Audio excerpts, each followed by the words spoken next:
Ce soir, Louis Massignon va nous parler d'une façon plus précise de l'œuvre d'El-Hallaj, c'est-à-dire du divan que Louis Massignon vient de publier au Cahier du Sud, avec une préface et un commentaire. Je lui donne tout de suite la parole. Samedi dernier, j'ai essayé d'expliquer que toute la vie d'El-Hallaj avait été offerte par lui dans le cadre du mémorial du sacrifice d'Abraham à Arafat, le jour où il avait dit à Dieu « Ushkur nafsek anni, remercie-toi en moi de toi-même ». C'est là la véritable action de grâce. La vie de Hallaj est une action de grâce, c'est donc Dieu d'abord qui parle, mais c'est pour la joie des autres. Et à Arafat, il y a cette coutume extrêmement émouvante que les pèlerins crient les noms des absents. Parce que c'est la seule action qui en islam soit une action vicariale, où on représente tous les autres. Ils crient les noms des absents et de tous ceux qu'ils aiment pour qu'ils soient représentés dans leur sacrifice le soir. Et il y a un proverbe algérien qui dit il y a deux colombes qui ont soif toute l'année et qui ne s'abreuvent qu'une fois par an. Ce sont les deux rekas, les deux prières brèves, les deux prosternations brèves qu'on fait à Arafat lorsqu'on appelle les siens pour le sacrifice. Alors Hallaj a donc pensé aux autres, et c'est pour les autres, pour toute la communauté musulmane, pour le monde entier, pour lequel il considère que, avec Mohammed, que le sacrifice d'Abraham est commémoré à la Mecque, car l'islam est universaliste et fondamentalement, ce que nous ne devons pas oublier, ils se considèrent comme chrétiens et comme juifs, ils considèrent qu'ils ont l'ensemble, parce qu'ils sont abrahamiques et qu'ils s'en souviennent plus que les autres. Hallaj se trouve dans ses poèmes s'adresser d'abord à des amis, mais c'est d'une manière assez particulière. Il n'y a pas de visage évoqué, c'est simplement le lien, ce lien primordial que d'autres poètes arabes avaient dit, comme par exemple Majnoun, lié à mon esprit avant que nous fussions créés, ou bien ce qui a été dit par Ibn al-Farid si magnifiquement, Sharibna la dhikri al-habibi mudamatan, sukirna bihi min kablan yurtlaq al-qarm. Nous avons bu à la mémoire du bien-aimé un vin dont nous avons été enivrés avant la création de la vigne. Cette idée du lien d'amitié primordial qui est essentiel dans l'islam, et spécialement dans l'islam mystique, Hallaj le marque par ses lettres et ses confidences. Voici par exemple une lettre à son ami Ibn Atta. Ibn Atta est un homme qui s'est livré à la mort pour son ami pendant le procès, en allant dire devant le vizir ce qu'il pensait de l'infamie des motifs invoqués, et il a été battu jusqu'à la mort, et ça a même entraîné, si je puis dire, l'exécution de son ami. Un autre ami de Hallaj a reçu comme toute consolation, comme adieu de Hallaj avant la mort de la Hallaj, viens donc toi aussi détruire ta Kaaba. Détruire sa Kaaba, c'est-à-dire détruire le temple de ton corps. Et l'autre a compris, est revenu un an après sa mort et s'est livré au bourreau à Bagdad. Voilà la lettre, une dernière lettre de Hallaj à Ibn Atta. Katabtu wala maktub ilayk. Je t'ai écrit sans t'écrire à toi, car j'ai écrit à mon esprit sans rédiger de lettres, parce que l'esprit divin, rien ne peut le séparer d'avec ceux qui l'aiment, comme le fait la conclusion qui clôt la missive. Aussi toute lettre émanant de toi ramène ainsi vers toi, sans renvoi d'aucune réponse, sa réponse. Un autre poème qui est un peu dans le même cadre, c'est ce poème qui se trouve parler de Dieu, mais à un ami. Antal muwallihu li, lal hubbu wallahani. C'est toi, mon ravisseur, ce n'est pas l'oraison qui m'a ravi. Loin de mon cœur l'idée de tenir à mon oraison. L'oraison est la perle médiane d'un gorgerin orfévré qui te dérobe à mes yeux dès que ma pensée s'en laisse ceindre par mon attention. Un autre encore vous montrera de quelle manière Hallaj se trouve avec ses amis seul dans le monde. C'est le poème El-Hubbu Madama Maktuman al-Khatari. L'amour, tant qu'il se cache, se juge en grand péril, et tu ne prends confiance que si tu vas frôler le risque, et l'amour n'embaume-t-il pas davantage quand le souffle des calomnies le répand, tel le feu qui ne sert à rien tant qu'il couve dans la pierre.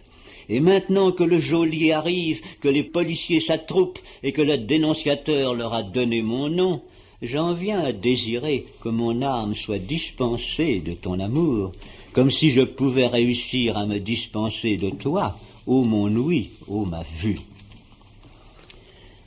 Un dernier qui exprime encore le dialogue, mais ce n'est presque plus une confidence à un ami, c'est ce que j'appellerais plutôt la visitation d'un ange. Madattu ila rahmani mifaqatin khomsi. J'ai étendu vers le Dieu clément misérablement mes 5 doigts, et une voix humaine dans le secret pudique de mon âme m'a parlé de moi-même, et cela à cause de la joie en moi à le commémorer. Pourtant ce n'est pas à mes pairs de se plaire parmi les humains, mais c'est que cet espion qu'il a en moi contre moi-même s'en était allé sur la brise de la joie jusqu'au verger de la sainteté. Maintenant, nous pouvons passer au poème d'extase proprement dit. En voici un où il feint de représenter la prétention de Satan à l'extase. Car dans la théorie de Hallaj, qui est très profonde, c'est que Satan s'est pris au piège de cristal d'une définition de l'amour de Dieu qu'il a voulu imposer à Dieu comme un cadre. Il n'est plus pour moi d'éloignement de toi, depuis que j'ai constaté que rapprochement et éloignement ne font que, pour un spirituel, l'absence n'est pas une séparation. Pour moi, si je suis délaissé par toi, c'est encore une société pour moi que ton délaissement. D'ailleurs, comment ce délaissement s'opérerait-il, puisque l'amour fait trouver? Gloire à toi qui as tout prévu, en ta perfection pure, pour que ce serviteur pieux ne se prosterne devant nul autre que toi. Il y a là une espèce de position de gladiateur et de combat contre Dieu, de la guerre sainte suprême, car pour les musulmans, Allah est le guerrier de la guerre sainte suprême et qui, encore une fois, se bat contre le destin que Dieu lui impose. Il y sera forcément inégal, mais il se bat à hauteur. En voici un autre. C'est au sujet de ce problème très mystérieux qu'on représente par l'opalisation dans la coupe de l'eau par la goutte de vin qui y est répandue et qui s'opalise. C'est le mélange, si on peut parler de mélange. Ce mélange de l'âme avec la divinité inaccessible. Ton esprit s'étant mêlé à mon esprit, comme l'ambre s'allie au musc odorant, que l'on te touche, on me touche. Ainsi c'est moi, plus de séparation. En voici une autre très saisissante également, c'est le phénomène des larmes. Rusbrock a dit que celui qui pleure, c'est celui qui sait. Les femmes le connaissent bien. Quoique les femmes soient expertes à avoir des pleurs mensongers, elles savent très bien que quand elles pleurent seules, c'est parce qu'elles savent. Tu es là entre les parois du cœur et le cœur, tu t'en échappes, comme les larmes glissent hors de mes paupières, et tu deviens la conscience personnelle au-dedans de mes entrailles, comme les esprits s'infondent dans les corps. Ah, rien d'immobile ne se meut, sans que toi tu ne l'émeuves par quelque ressort secret. Ô croissant de lune qui te montre dans ta perfection, le 14e jour, ajoutant ainsi 8 et 4 aux 2 de ta réapparition. Que signifie cette allusion numérique? C'est une plaisanterie. C'est une plaisanterie. C'est ce que les Allemands appellent Zahlspielerei. N'est-ce pas? C'est une plaisanterie sur des nombres. Vous savez que toute la langue arabe, toutes les langues sémitiques sont marquées par le secret des nombres qui figurent les lettres de l'alphabet et qui ont donc la base, non pas d'une kabbale, mais d'une exégèse nombrée des mots. Est-ce qu'il y a quelque rapport entre cette exégèse nombrée des mots et certaines doctrines ésotériques, disons le pythagorisme par exemple? C'est, je crois même, je dirais, le secret du pythagorisme, de même que le poème que M. Amrouche a choisi pour le premier samedi était un poème qui a l'air alchimique. De même, ces allusions au nombre dans Hallaj dépassent le pythagorisme. Ainsi, sa vie, qui est très étrange, se termine en l'année 309 de l'Hégire. 309, c'est Tassin. Tassin, c'est deux initiales du Coran. Quand on écrit, n'est-ce pas, en lettres, les nombres, on écrit 309 Tassin. Or, Shin, Tav, c'est l'inverse de Satan, n'est-ce pas? Et d'autre part, ce qui est très étrange, c'est que c'est le nombre du sommeil des 7 dormants, qui sont la clé de l'histoire musulmane et de l'apocalypse de l'islam. Et Hallaj, d'ailleurs, avait une dévotion particulière pour les 7 dormants, et il est mort l'année des 7 dormants. Vous parlez des 7 dormants d'Éphèse, mais je crois que vous devriez en dire quelques mots, des 7 dormants, auxquels vous avez consacré d'ailleurs un opuscule publié cette année et que j'ai lu avec le plus vif intérêt, sans peut-être toujours tout comprendre. Le problème des 7 dormants qui fait rire mes collègues au Collège de France, ils se demandent pourquoi j'ai pris au sérieux cette légende qui d'ailleurs est crue par toute l'Antiquité chrétienne depuis l'Abyssinie jusqu'en Sibérie et qui se trouve actuellement être la liturgie de l'islam chaque vendredi, ce qui est une chose unique. Cet chapitre des 7 dormants est lié de façon mystérieuse avec Hallaj par ce nombre 309. Et il est lié aussi, ce qui est très étrange, avec Fatima, puisque c'est le nombre de la dynastie fatimite, et que la dynastie fatimite a célébré sa sortie de la caverne de la persécution à Mahdia, en Tunisie, lorsqu'ils ont fondé leur capitale, et c'est en 309, à Mahdia, où ils étaient depuis quelques années déjà, qu'ils ont fait la fête. Il y a là un phénomène très étrange qui n'existe qu'en islam, c'est qu'il y a eu des révoltes pour la justice à certaines années qui numériquement représentaient des années coraniques.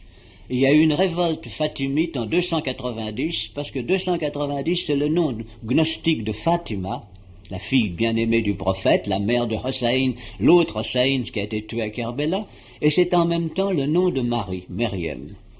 Or, comme dans l'islam chiite, Marie est inséparable de Fatima, que les douleurs de Fatima sont les douleurs de Marie, que la prière solennelle que les chiites disent chaque matin, qui est « Ô toi, dame des douleurs, dont on a ignoré la grandeur, qui a été méprisée, c'est à cause de cette gloire secrète que nous t'invoquons ».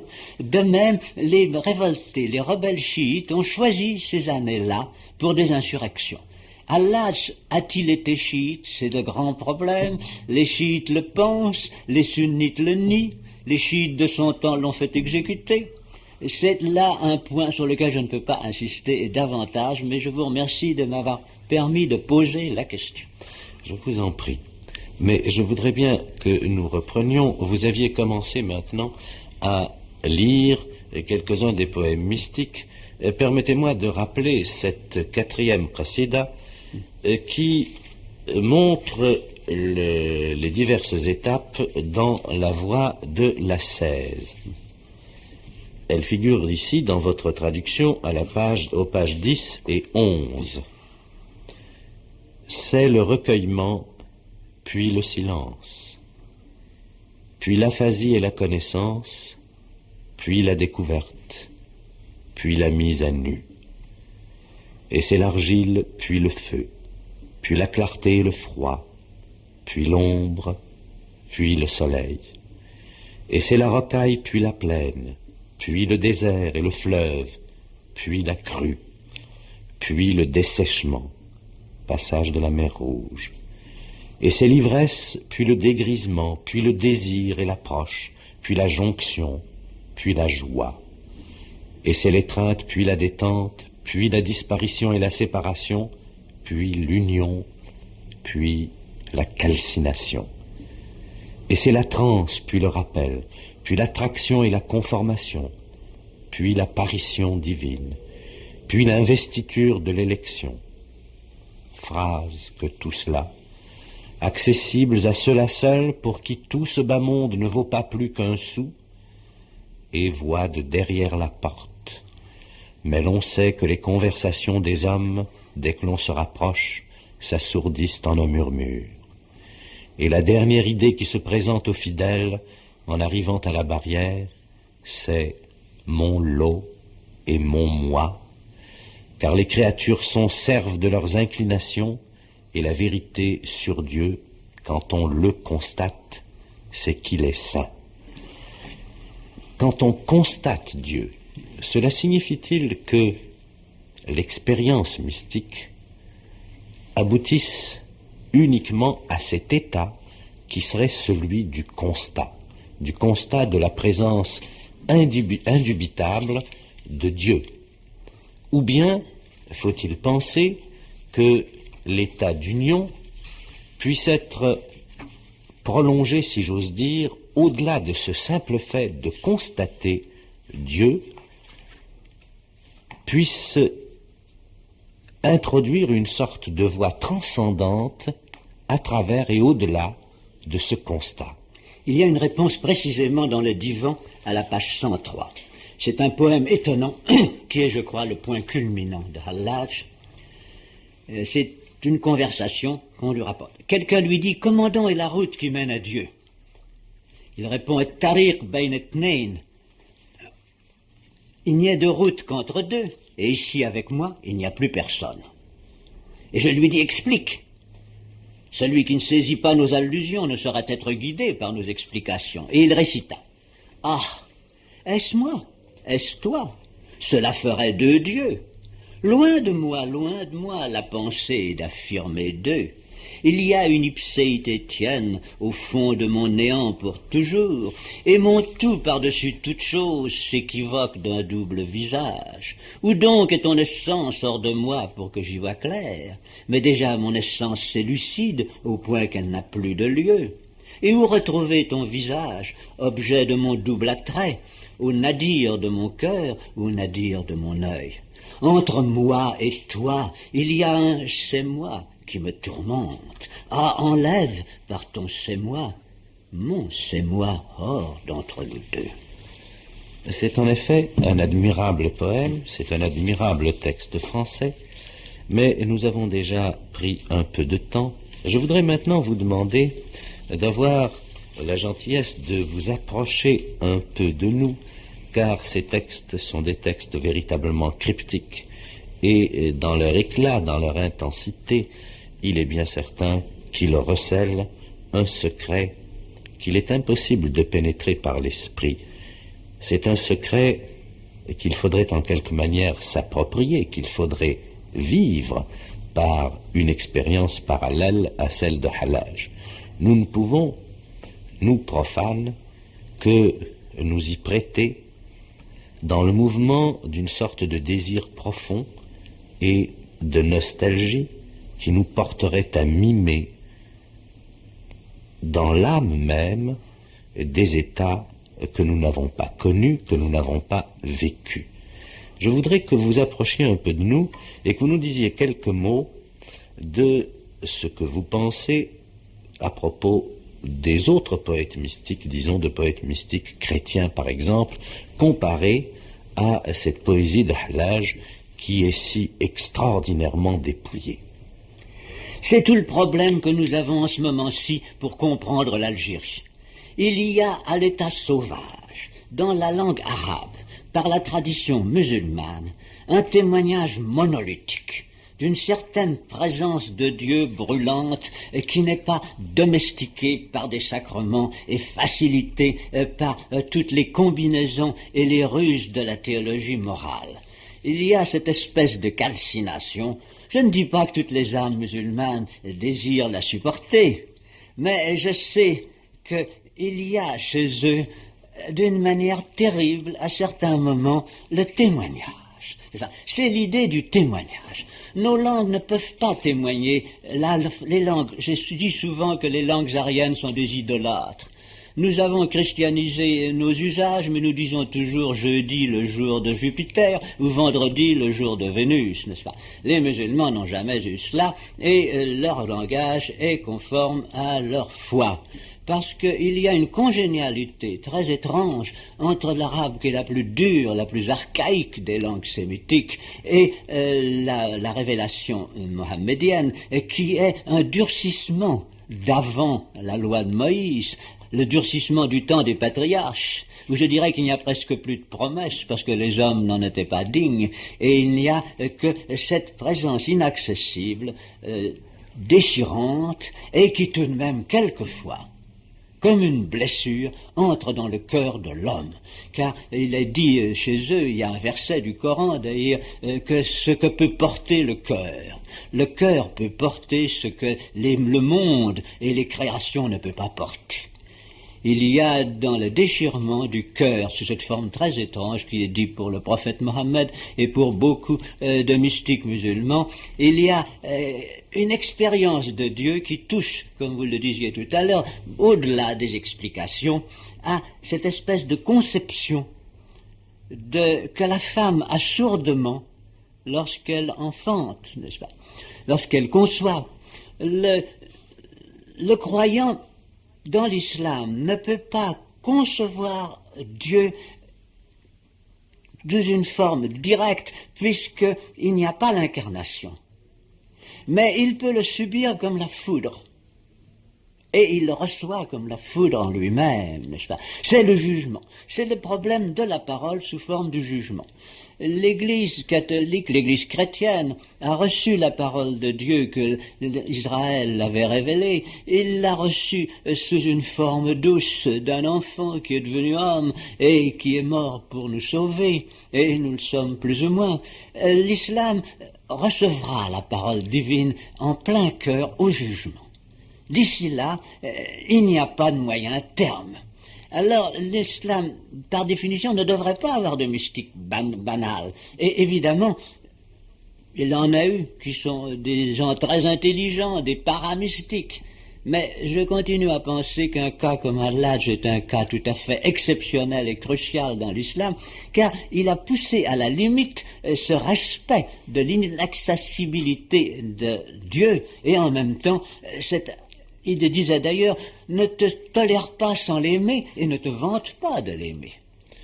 Est-ce que l'on pourrait dire, sans trahir la pensée de Al-Hajj et sans trahir la vôtre, qu'en somme, pour parler très vulgairement, l'islam demeure branché sur la première personne de la Trinité, sur la personne du Père, du Dieu caché, tandis que les chrétiens sont en quelque sorte dans l'ignorance de la première personne, celle du Père, et qu'ils sont en contact avec la deuxième personne et la troisième personne de la Trinité.